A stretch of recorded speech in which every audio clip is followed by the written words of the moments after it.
అదే RTV app వార్తల్ని క్షణాల్లో చదివే అవకాశం ఉంటుంది. ఒక న్యూస్ పేపర్, ఒక టెలివిజన్ ఛానల్ మీ చేతుల్లో ఎప్పుడూ ఉంటాయి. నమస్తే, వెల్కమ్ టు ఆర్టీవీ. నేను సచిన్.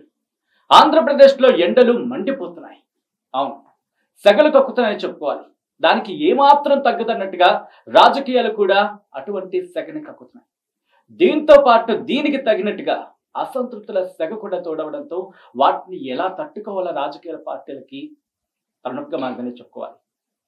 ముందుగా వాటి విషయంలో చాలా ఆచితూచి వ్యవహరిస్తున్నాయి. ఇంతటి పరిణామాలు జరుగుతున్న నేపథ్యంలో ఆంధ్రప్రదేశ్ రాజకీయాలు ఎటువంటి కీలక మలుపు తిరిగే అవకాశం ఉంది, ఎటువంటి పరిణామాలు చోటు చేసుకునే అవకాశం ఉంది తెలుసుకునే ప్రయత్నం చేద్దాం. దేశ రాజకీయాల నుంచి, రాష్ట్ర రాజకీయాల నుంచి మొదలుపెట్టి అంతర్జాతీయ రాజకీయాల వరకు కూడా తనదైన శైలిలో విశ్లేషించే ప్రముఖ విశ్లేషకులు ప్రొఫెసర్ నాగేశ్వర్ మనతో పాటు ఉన్నారు. వారిని అడిగిన తెలుసుకునే ప్రయత్నం చేద్దాం. నాగేశ్వర్ గారు నమస్తే అండి. నమస్తే అండి. నాగేశ్వర్ గారు, టికెట్ల వ్యవహారం మొదలైన తర్వాత ముఖ్యంగా పొత్తులో భాగంగా రఘురామకృష్ణరాజుకి టికెట్ దాదాపుగా రావచ్చు అనే పేరు వినిపించింది. ముఖ్యంగా ఫస్ట్ లిస్ట్ లోనే ఉంటుందేమో అనుకున్న మాట వినిపించిన పరిస్థితి, కానీ ఎక్కడ కూడా ఆయనకి టికెట్ దక్కని పరిస్థితి. మీరు ఎలా చూస్తారండి? అంటే ఇప్పుడు ఆయన నేను చూసేది ఏముండదు, ఆయన చూడాలి కదా. టికెట్ రానైనా ఏం చెప్పేది ముఖ్యం తప్ప నేను చెప్పేది ముఖ్యం కాదు. ఆయన ఏం చెప్తున్నాడు, భారతీయ జనతా పార్టీ పైన జగన్మోహన్ రెడ్డి ఇన్ఫ్లుయెన్స్ చేసి సోమ్ వీర్రాజు ద్వారా నాకు టికెట్ ఇప్పలేదు అని చెప్తున్నాడు. అంటే బీజేపీ టీడీపీతో పొత్తులో ఉందా, వైసీపీతో పొత్తులో ఉందా అనేది ఇప్పుడు ప్రశ్న. వైసీపీకి వ్యతిరేకంగా పోరాడుతున్నామని ఒకవైపు బీజేపీ చెప్తుంటే, మరోవైపు రఘురామకృష్ణరాజు ఏమంటున్నారంటే జగన్ ప్రభావంతో, అది కూడా సోమ్ వీర్రాజు ద్వారా వైసీపీ నాకు టికెట్ రాకుండా చేసింది అని ఆయన ఆరోపణ. అది ఎంత నిజమా అనేది తర్వాత సంగతి, ఆయన ఆరోపణ అది. సో భారతీయ జనతా పార్టీ కన్విన్సింగ్గా ఎందుకు ఇవ్వలేదు అనేది బీజేపీ టీడీపీ చెప్పలేకపోతుంది. ఎందుకంటే ఈ కూటమి జగన్ను ఓడించడమే తమ లక్ష్యము, జగన్ సంగతి తేలుస్తాం అని కూటమి కట్టారు. రఘురామకృష్ణరాజు జగన్కు వ్యతిరేకంగా చాలా కాలంగా ఆయన ఒక పెద్ద క్యాంపెయిన్ నడుపుతున్నాడు వైసీపీలో రిబెల్ ఎంపీగా ఉండి. అందువల్ల జగన్ వ్యతిరేక వాయిస్గా ఉన్న వ్యక్తి, జగన్ వ్యతిరేక పోరాటం మాటల ద్వారానైనా చేస్తున్న వ్యక్తికి సహజంగానే టికెట్ ఇవ్వాలి. సో ఎందుకంటే వీరి లక్ష్యం ఆయన లక్ష్యం ఒకటే కనుక. సో ఆయన చంద్రబాబు నాయుడు, పవన్ కళ్యాణ్లతో పాటు వేదిక పంచుకుంటాడు. ఆయనే ప్రకటించుకున్నాడు కూడా నరసాపురంలో నేనే క్యాండిడేట్ అని. కానీ టికెట్ రాలేదు. టికెట్ ఎందుకు రాలేదు అంటే బీజేపీ చెప్పే కారణమేమో చాలా విచిత్రంగా ఉంది. బీజేపీ ఏమంటుందంటే మాకు మా పార్టీ సభ్యుడు కాదు కదా, మాకేం సంబంధం అంటున్నారు. పార్టీ సభ్యుడు కాకపోయినందుకు టికెట్ ఇవ్వకపోవడం అనే సమస్య లేదు.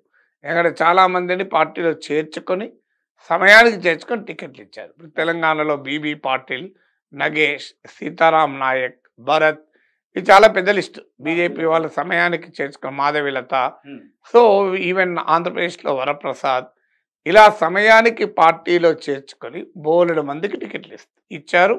గతంలో ఇచ్చారు, ఇప్పుడు ఇస్తున్నారు.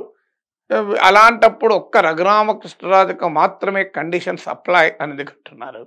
అంటే ఆయన పార్టీ వాడు కాదు కదా అని ఎందుకు చర్చ మొదలు పెడుతున్నారు, ఇది మొదటి ప్రశ్న. అందువల్ల బీజేపీ చెప్పే ఆర్గ్యుమెంటు అది కన్విన్సింగ్గా లేదు.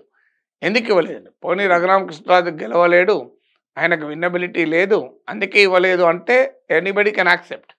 కానీ ఆయన మా పార్టీ వాడు కాదు కనుక ఇవ్వడం లేదు అనేది ఇట్ డజంట్ స్టాండ్ స్క్రూటినీ.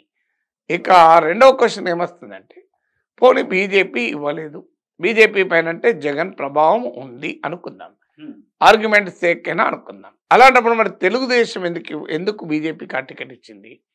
బీజేపీకి నరసాపురం టికెట్ను కేటాయించే సమయంలో టీడీపీ, బీజేపీ, జనసేనల మధ్య రఘురామకృష్ణరాజు ప్రస్తావన రాలేదా?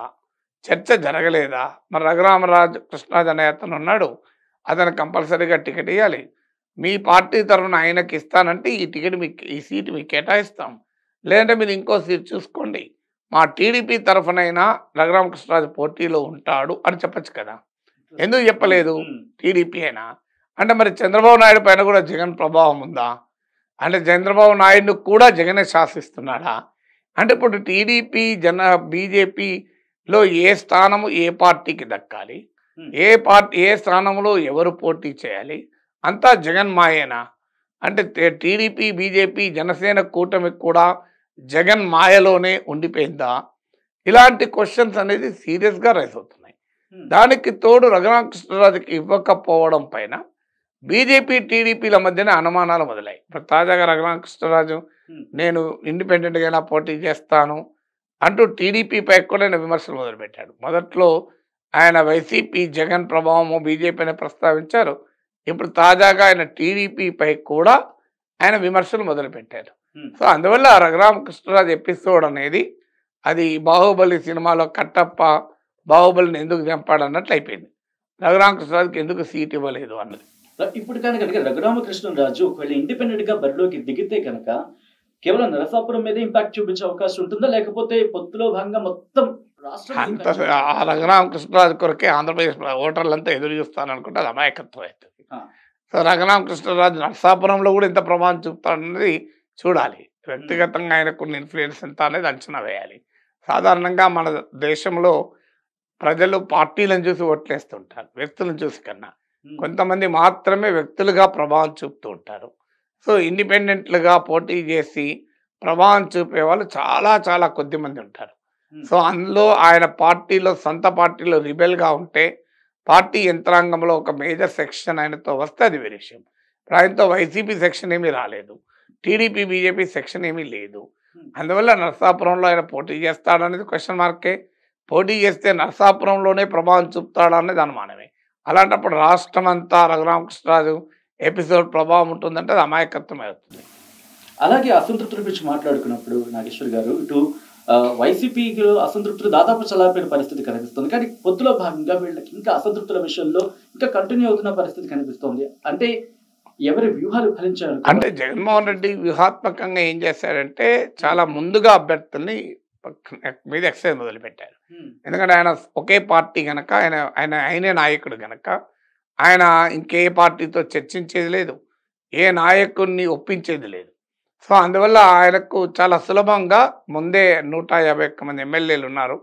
రకరకాల సందర్భాల్లో అనేక మార్లు సర్వేలు చేసి ఒక కన్సిస్టెంట్గా సర్వే చేస్తూ వచ్చారు. ఇదేదో ఎన్నికల కొరకే కాకుండా 5 ఏళ్ళుగా వారు పొలిటికల్ కన్సల్టెంట్ పెట్టుకొని ఆ ఎన్నికల్లో లాస్ట్ ఎన్నికల్లో గెలిచిన తర్వాత కూడా పొలిటికల్ కన్సల్టెంట్ కంటిన్యూ అవుతూ నిరంతరం ఫీడ్బ్యాక్ తెప్పించుకుంటూ ఒక కంక్లూజన్కి వచ్చారు. ఇంకా వీళ్ళకి మళ్ళీ టికెట్ ఇస్తే గెలవరు అని కంక్లూజన్కి వచ్చాక వాళ్ళని మార్చడం మొదలుపెట్టారు. కొంతమందికి మొత్తానికి ఇవ్వకపోవడం, కొంతమందికి పక్క సీట్లకు ట్రాన్స్ఫర్ చేయడం, కొన్ని వేరే సీట్లకు ఇవ్వడం, ఇలా రకరకాల రూపాల్లో ముందుగానే క్లియర్గా ఏ అభ్యర్థులకు పట్ల ప్రజల్లో వ్యతిరేకతను గమనించి వాళ్ళపైన వేటు వేయడము అన్నది కన్నా వాళ్ళని తప్పించి వాళ్ళని పొలిటికల్గా అకామిడేట్ చేశారు ఏదో రూపంలో. కొంతమంది మొదట్లో తిరగబడ్డా మళ్ళీ తర్వాత వైసీపీలోకి వచ్చేసారు. ఉదాహరణకు మీకు మంగళగిరిలో ఆళ్ళ రామకృష్ణారెడ్డి ఒక ఎగ్జాంపుల్. సో ఇలా డ్యామేజ్ను ఒక ముందుగానే జగన్మోహన్ రెడ్డి ఇండియా టుడేకి ఇచ్చిన ఇంటర్వ్యూలో చెప్పాడు, మేము ముందుగానే ఎక్సైజ్ మొదలు పెట్టడం వల్ల అనివార్యంగా కొంత అసంతృప్తి ఉంటుంది. రాజకీయాల్లో ఉన్న వాళ్ళు ఎన్నికల్లో గెలవాలని, ఎన్నికల్లో పోటీ చేయాలనేది వాళ్ళ లక్ష్యంగా ఉంటుంది. సీట్ రానప్పుడు అసంతృప్తి అనివార్యంగా ఉంటుంది. ఆ అసంతృప్తిని బయటపడటానికి, ఆ అసంతృప్తిని తగ్గించుకోవటానికి సమయం ఉంటుంది. అందుకే ఆ ఎక్సైజ్ ముందు పెట్టడం జగన్మోహన్ రెడ్డికి అడ్వాంటేజ్ అయింది. అప్పుడు టీడీపీ, బీజేపీ, జనసేన కూటమి ఏర్పడలేదు, టికెట్ల సంగతి ఎక్కడిది. సో అందువల్ల వారు అప్పుడు ఎద్దేవా చేసుకుంటూ వచ్చారు. సో టీడీపీ అనుకూల మీడియాలో కూడా పతాక శీర్షికలు వేశారు, వైసీపీ గందరగోళం అయిపోతుంది, ఒక బీసీ ఎంపీకి టికెట్ రాకపోతే బీసీలకు అన్యాయం చేశారు, ఒక ఎస్సీ ఎమ్మెల్యే టికెట్ రాకపోతే ఎస్సీలకు అన్యాయం చేశారు, ఇలా సామాజిక వర్గాలను అణచివేస్తున్నారు అని మొదలుపెట్టారు. సో ఈ మొదలుపెట్టిన తర్వాత అది కూడా ఆర్గ్యుమెంట్కు బేస్ లేదు. ఇప్పుడు కర్నూలు ఎంపీ పోతే బీసీకి అన్యాయం అయిందని, ఓ చిత్తూరు ఎమ్మెల్యే పోతే ఎస్సీకి అన్యాయం చేశారని. కానీ అక్కడ బీసీ ఎస్సీలో కన్నా కూడా వ్యక్తుల ఆధారంగా, వారి గెలుపు ఓటములపైన అంచనాల ఆధారంగా వైసీపీ వాళ్ళకు టికెట్లు ఇవ్వడము ఇవ్వకపోవడం అనేది నిర్ణయం తీసుకుంది. ఆ అంచనా కరెక్టా రాంగా అనే దానిపైన భిన్నాభిప్రాయం ఉండొచ్చు. అంచనా సరిగా చేశారా లేదా అని. సరిగా చేయకపోతే వాళ్ళే నష్టపోతారు, సరిగా చేస్తే లాభపడతారు. కానీ టికెట్ ఇయ్యని వారి కులాన్ని మొదలుపెట్టి ఇంకో అన్యాయం చేసిన ఆ కులానికి మొదలుపెట్టారు. కానీ రియాలిటీ ఏంటంటే ఒక్క కులం వల్లే కాదు. ఇప్పుడు కోటంరెడ్డి శ్రీధర్ రెడ్డి ఎస్సీ కాదు బీసీ కాదు కదా. ఆనం రామనారాయణ రెడ్డి ఎస్సీ కాదు బీసీ కాదు. మేకపాటి చంద్రశేఖర్ రెడ్డి ఎస్సీనా బీసీనా, ఇలా చాలామంది వెళ్ళారు కదా. మాగుంట ఇలా మరి వాళ్ళు రెడ్లు కూడా వెళ్ళారు కదా. సో ఉండవల్లిలో శ్రీదేవి వెళ్ళినప్పుడు ఎస్సీకి అన్యాయం జరిగింది అన్నప్పుడు మరి ఆనం రామనారెడ్డి, కోటమిరెడ్డి శ్రీధర్ రెడ్డి, మీకు మేకపాటి చంద్రశేఖర్ వెళ్ళినప్పుడు రెడ్లకు అన్యాయం జరిగిందని కూడా అనాలి కదా. వేమిరెడ్డి ప్రభాకర్ రెడ్డి వీళ్ళంతా మామూలు రెడ్లు కాదు కదా, పెద్ద పెద్ద రెడ్లే కదా. మాగుంట వీళ్ళంతా పెద్ద రెడ్లే. మరి పెద్ద రెడ్లంతా కూడా వెళ్తున్నప్పుడు అనాలి కదా. సో అందువల్ల ఈ ఈ ఈ తతంగం అంతా నడిచింది. ఈ విమర్శలన్నీ ఎదుర్కొన్నారు. అది డస్ట్ అంతా సెటిల్ అయింది. ఎక్కడ కొంతమంది వెనక్కి కూడా వచ్చారు. ఇప్పుడు నేను ఎగ్జాంపుల్ చెప్పిన ఆల్ రామకృష్ణ రెడ్డి. సో సఫిషియెంట్గా టైం ముందుగానే ఈ ప్రాసెస్ అంతా పూర్తి చేసి, అది వైసీపీకైనా టీడీపీకైనా తప్పదు అసంతృప్తుల బెడద అనేది. But how do you manage it అనేది చాలా clear. Disaster management strategy, political disaster management. At least నువ్వు మిటిగేట్ చేయగలగాలి. మొత్తాన్ని ప్రివెంట్ చేయడం ఎవరి తరం కాదు, కానీ మిటిగేట్ చేసుకొని mitigation plan, political mitigation plan పకడ్బందీగా చేసుకున్నారు. దాంతో ఇప్పుడు మేమంతా సిద్ధం అని జగన్మోహన్ రెడ్డి కార్యక్రమం మొదలుపెట్టే నాటికి ఈ డస్ట్ అంతా సెటిల్ అయిపోయింది. మరి ఎక్కడ దుమ్ములేస్తలేదు, ఎక్కడ జగన్ బస్సుకు అడ్డుపడి వైసీపీ నాయకులు కార్యకర్తలు మీ సంగతి తెలుస్తా మాకెందుకు టికెట్ ఇవ్వలేదు అని గోలగోల చేయడం లేదు. తర్వాత జగన్మోహన్ రెడ్డికి ఉన్న ఇంకో ఎటువంటి అంటే వైసీపీ ఎలోన్గా సోలోగా పోటీ చేస్తుంది కనుక. సో ఇక్కడికి వచ్చే వరకు టీడీపీ, జనసేన, బీజేపీకి వచ్చే వరకు ఒకటి ఈ కూటమి ఆలస్యంగా ఏర్పడింది. ఇది మొదటి సమస్య. ఈ కూటమి ఆలస్యంగా ఏర్పడమే కాదు, కూటమికి ఒక ప్రాతిపదిక కూడా లేదు. ఎందుకు కూటమి ఏర్పడింది అంటే ఆన్సర్ లేదు. రాష్ట్ర ప్రయోజనాల కొరకు అని చెప్పినా మనందరికీ తెలిసి రాష్ట్ర ప్రయోజనాల సంబంధమే లేదు. రాజకీయ ప్రయోజనాల కొరకు ఈ కూటమి కట్టారు. టీడీపీ, జనసేన కూటమి కోమం ముందస్తుగా కొంత ప్రిపరేషన్ ఉంది. చంద్రబాబు నాయుడు జైల్లో ఉన్నప్పుడే పవన్ కళ్యాణ్ అనౌన్స్ చేశాడు. గత కొంతకాలంగా వైసీపీని ఓడించడానికి కూటమి కట్టాల్సిందే అని టీడీపీ అటు జనసేన వాళ్ళ శ్రేణులకు వాళ్ళ ఓటర్లకు తీసుకెళ్లారు. రెండు పార్టీల్లో కూడా అవసరం, మనము విడిగా నేరుగా వైసీపీతో ఢీకొంటే లాభం లేదు అని టీడీపీకి అర్థమైంది.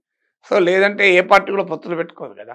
సో టీడీపీ ఏంటంటే వైసీపీతో డైరెక్ట్గా కనుక ఫైట్ చేస్తే ఇట్స్ ఎ గాన్ మ్యాచ్, అయిపోయింది కదా, దానికి ఏమి పోటీలో కూడా ఉండరు. అందువల్ల వారు జనసేన కలిస్తేనే మనం పోటీ ఇవ్వగలము అని గుర్తించి ముందుగానే జనసేనను కలుపుకున్నారు.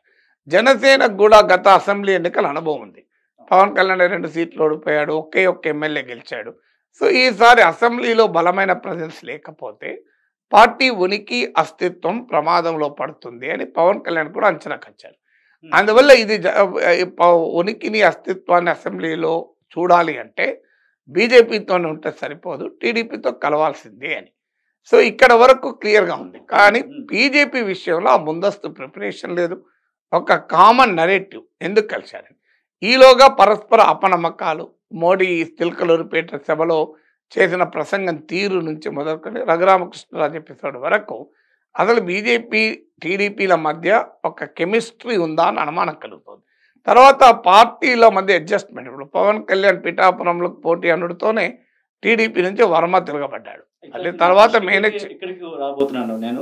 ఇంట్రెస్టింగ్ నాగేశ్వర్ గారు, మీరు అన్నట్టుగా పిఠాపురానికి సంబంధించి ఇటు పవన్ కళ్యాణ్కి వర్మ నుంచి అక్కడ తగులుతున్న పరిస్థితి చూసాం. కానీ అక్కడ పెండం దొరబాబు అక్కడ ఆమెకు మద్దతు ఇస్తున్న పరిస్థితి. సో ఈ నేపథ్యంలో ఈక్వేషన్స్ ఎలా మారే అవకాశం అంటే పిఠాపురం వరకు ఏం జరుగుతుంది అనేది కాదు మనకు.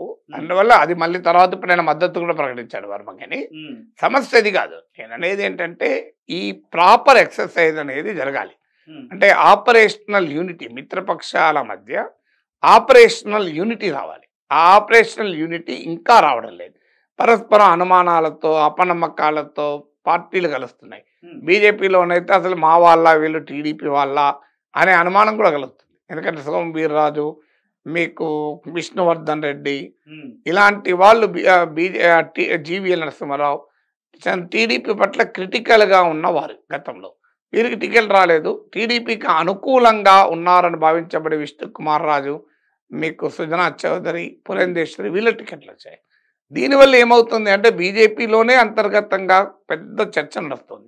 అసలు వీళ్ళు మన అభ్యర్థులా, తెలుగుదేశం అభ్యర్థులా అని. సో అందువల్ల ఆ కెమిస్ట్రీ మాత్రం క్లియర్గా వికటిస్తుంది. కూటమిలో ఆ కెమిస్ట్రీ మాత్రం సెట్ కావడం లేదు. ఇక్కడ తెలుగుదేశం పార్టీ కూడా కొన్ని కార్యక్రమాలతో ముందుకెళ్తోంది. ముఖ్యంగా బస్సు యాత్రలకు, అదే వైసీపీకి సంబంధించి బస్సు యాత్రలతో ముందుకు వెళ్తోంది. ఇప్పుడు టీడీపీకి సంబంధించి కొన్ని కార్యక్రమాలతో ముందుకు వెళ్తోంది. వీటిని ఎలా చూస్తారు? ఇవేమైనా ఇంపాక్ట్ చూపించే అవకాశం ఉంటుందా?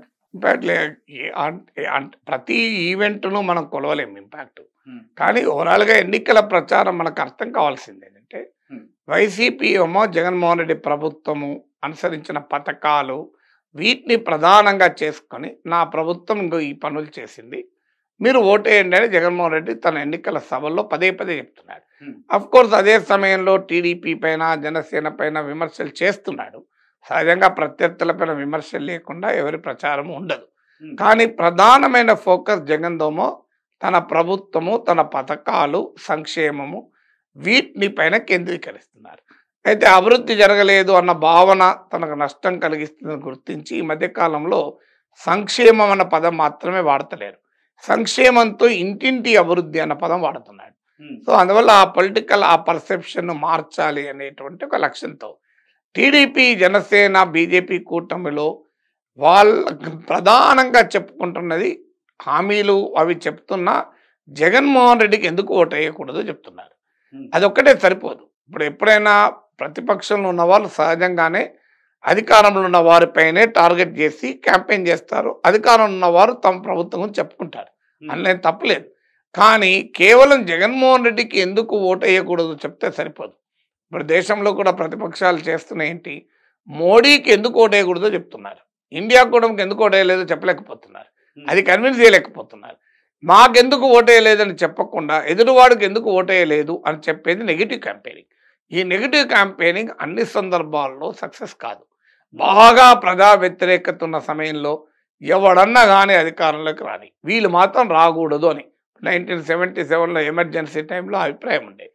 అలా ఎలా బలమైనటువంటి అభిప్రాయం ఉన్న సమయంలో తప్ప సాధారణంగా ఫలానా వాళ్ళకి ఎందుకు ఓటు వేయకూడదని చెప్పడంతో పాటు అది చెప్పాలి, చెప్పకూడదని కాదు, కానీ నాకెందుకు ఓటు వేయాలో కూడా చెప్పాలి. అంటే చంద్రబాబు నాయుడు పాలనలో ఇంకా ఈ మంచి జరిగింది, ఈ చంద్రబాబు నాయుడు మళ్ళీ వస్తే ఈ మంచి జరుగుతుంది అని చెప్పగలగాలి. అది వీరి టీడీపీ, జనసేన, బీజేపీ క్యాంపెయిన్లో that is missing.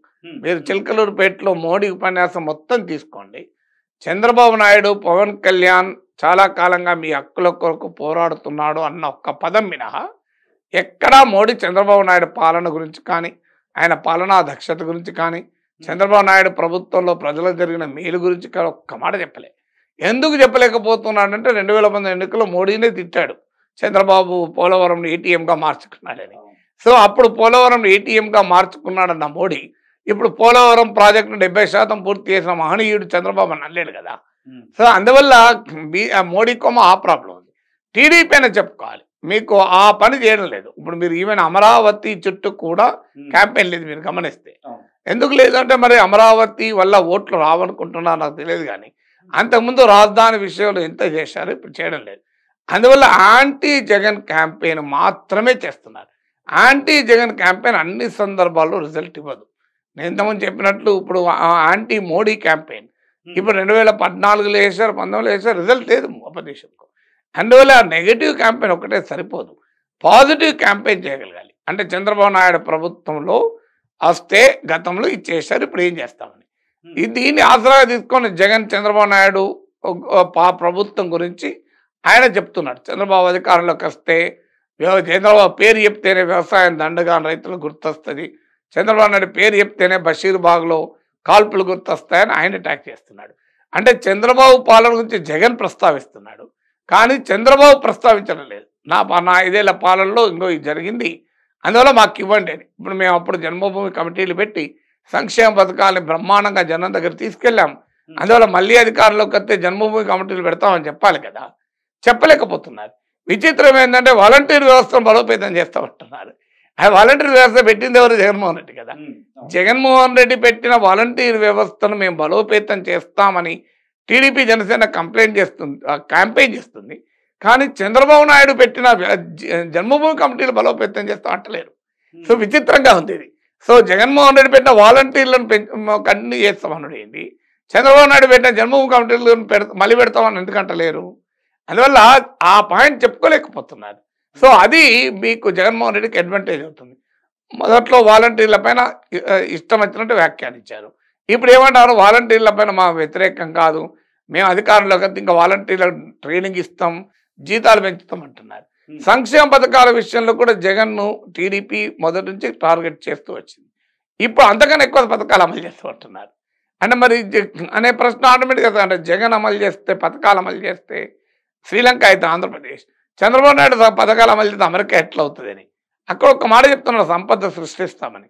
But that cannot convince the people. అందువల్ల ఆల్టర్నేట్ డిస్కోర్స్, అంటే తమకెందుకు ఓటు వేయాలి అనేది కూటమి చెప్పుకోక, జగన్ను ఎందుకు ఓటు వేయకూడదు, ఇంకో జగన్కు ఓటు వేయద్దు, మేము అధికారంలోకి వస్తే జగన్ కన్నా ఎక్కువ పథకాలు అమలు చేస్తాం, మేము అధికారంలోకి వస్తే జగన్ కన్నా వాలంటీర్లు ఇంక ఎక్కువ చూసుకుంటాం అనేటువంటి జగన్ రెఫరెన్స్ పాయింట్గా తీసుకుని క్యాంపెయిన్ చేస్తాను. టీడీపీ జనసేన చేస్తున్న పెద్ద పొరపాటు అది. చంద్రబాబు నాయుడు రెఫరెన్స్ తీసుకొని క్యాంపెయిన్ చేయాల్సింది జగన్మోహన్ రెడ్డి రెఫరెన్స్ తీసుకొని క్యాంపెయిన్ చేస్తే జనం ముందు ఫండమెంటల్ క్వశ్చన్ ఏంటి, చంద్రబాబు నాయుడును మరోసారి మళ్ళీ ముఖ్యమంత్రి చేయాలా, జగన్మోహన్ రెడ్డి కంటిన్యూ చేయాలా అనేది కదా. చంద్రబాబు నాయుడును మరోసారి ముఖ్యమంత్రి చేయాలి అన్న భావనను ప్రజలకు తీసుకెళ్ళకపోతే టీడీపీ జనసేనకు ఎట్లా ఓట్లు పడతాయి? నాగేశ్వర్ గారు, ప్రస్తుతం జరుగుతున్న ఈ పరిణామాల ప్రకారం చూసుకుంటే ముఖ్యంగా చంద్రబాబు సంబంధాలు అన్నట్టు కేవలం జగన్ టార్గెట్ గానే వెళుతున్నారు అనే మాట వినిపిస్తున్న నేపథ్యంలో బెడిసికొట్టే అవకాశం ఉందా, లేకపోతే ఇంకా వ్యూహాత్మకంగా ముందుకు వెళ్లాల్సిన అవసరం కనిపిస్తుంది? అంటే జగన్ టార్గెట్ కాకపోతే ఎవరు టార్గెట్ ఉంటారు? సచిన్ టార్గెట్ ఉంటారు, నాగేశ్వర్ టార్గెట్ ఉంటారు. ఇప్పుడు వాళ్ళు పోరాడేది ఎవరి మీద అంటే జగన్మోహన్ రెడ్డి మీద పోరాడుతున్నారు. జగన్మోహన్ రెడ్డి టార్గెట్ చేయకుండా ఎవరిని టార్గెట్ చేస్తారు? అంటే సంక్షేమ పథకాలు మేము వస్తే అనేది అంటే జగన్మోహన్ రెడ్డిని టార్గెట్ చేయడమే తప్పదు వాళ్ళకు, కానీ అది ఒక్కటే సరిపోదు అంటున్నాను. జగన్ అది ఎప్పుడు పనికొస్తుంది అంటే ఆల్టర్నేటివ్ మాకు సంబంధం లేదు, వీళ్ళు మాత్రం ఉండకూడదు అని తీవ్రమైన ప్రజా వ్యతిరేకత ఉన్నప్పుడు ప్రజలు ప్రత్యామ్నాయంతో సంబంధం లేకుండా ఓట్లేస్తారు. 77లో ఆ ఉదాహరణ ఇచ్చింది అదే. ఎమర్జెన్సీ అనంతరం ఇందిరాగాంధీ అధికారం ఉండదు, ఎవరన్నా ఉండండి మాకు అనవసరం అనే దశలో ప్రభుత్వం పట్ల వ్యతిరేకత ఉంటే అప్పుడు ఆ స్ట్రాటజీ పనికొస్తుంది. ఇప్పుడు అది పాక్షికం. జగన్ టార్గెట్ చేయకుండా టీడీపీ జనసేన క్యాంపెయిన్ ఎలా ఉంటుంది? కంపల్సరీ టార్గెట్ చేసుకోవాల్సిందే. జగన్ చంద్రబాబు చేయాల్సిందే, చంద్రబాబు జగన్ చేయాల్సిందే. కానీ అదొక్కటే సరిపోదు, తమ ప్రభుత్వ హయాంలో ఏం జరిగిందో కూడా చెప్పుకోవాలి. ఇక్కడ వైసీపీ అవినీతి చేసింది లేకపోతే అక్రమాలకు పాల్పడిందంటూ ఆరోపణలు చేస్తున్న టీడీపీ అక్కడి నుంచి వచ్చిన వాళ్ళని మళ్ళీ ఇక్కడ స్థానాలు ఇచ్చింది. ఇక్కడున్న సీనియర్ నేతలకి టికెట్ లేని పరిస్థితి. వసంత కృష్ణప్రసాద్ కావచ్చు, గుమ్మనూరు జయరాం కావచ్చు. ఇది టీడీపీకి కలిసి వచ్చే అవసరం, బెడిసికొట్టే అవసరం. బెడిసికొట్టేటట్టు ఎందుకు తీసుకుంటారు? వాళ్ళకు ఉపయోగపడతారు అనుకుంటే తీసుకుంటారు కదా. ఇక రాజకీయ పార్టీలు ఏముంది, టీడీపీ వాళ్ళని వైసీపీ తీసుకుంటలేదా? ఈ పార్టీ వాళ్ళు ఆ పార్టీ వాళ్ళని తీసుకుంటారు, ఆ పార్టీ వాళ్ళు ఈ పార్టీ వాళ్ళు తీసుకుంటారు. ఆ పార్టీ దూషించిన పార్టీ కదా. టీడీపీ వాళ్ళను వైసీపీ దూషించలేదా? మళ్ళీ వాళ్ళు వస్తే తీసుకుంటలేదా? సో ఎవరు వస్తే తీసుకుంటలేదు నాకు చెప్పండి. ఏ పార్టీ అయినా అంతే. తెలంగాణలో, ఆంధ్రాలో జరిగేది అది. ఒక పార్టీలో ఉన్నప్పుడు దూషిస్తారు, మళ్ళీ వాళ్ళనే మళ్ళీ తీసుకుంటారు. అదేమి ఒక పార్టీ స్పెసిఫిక్ ఫినామినల్ కాదు కదా. Right, thank you so much Nageshwar garu ఆర్టీవీతో జాయిన్ అయ్యి ముఖ్యంగా ఆంధ్రప్రదేశ్కి సంబంధించి రాజకీయ పరిణామాలు ఏ విధంగా ఉండబోతున్నాయి, ప్రస్తుతం జరుగుతున్న పరిణామాలకు సంబంధించి మీ విశ్లేషణ అందించినందుకు థ్యాంక్ యూ. మరిన్ని వీడియోస్ కోసం ఛానల్ ని సబ్స్క్రైబ్ చేయండి, లేటెస్ట్ అప్డేట్స్ కోసం వాట్సాప్ ఛానల్ ని ఫాలో చేయండి అండ్ లింక్ డిస్క్రిప్షన్ లో ఉంది.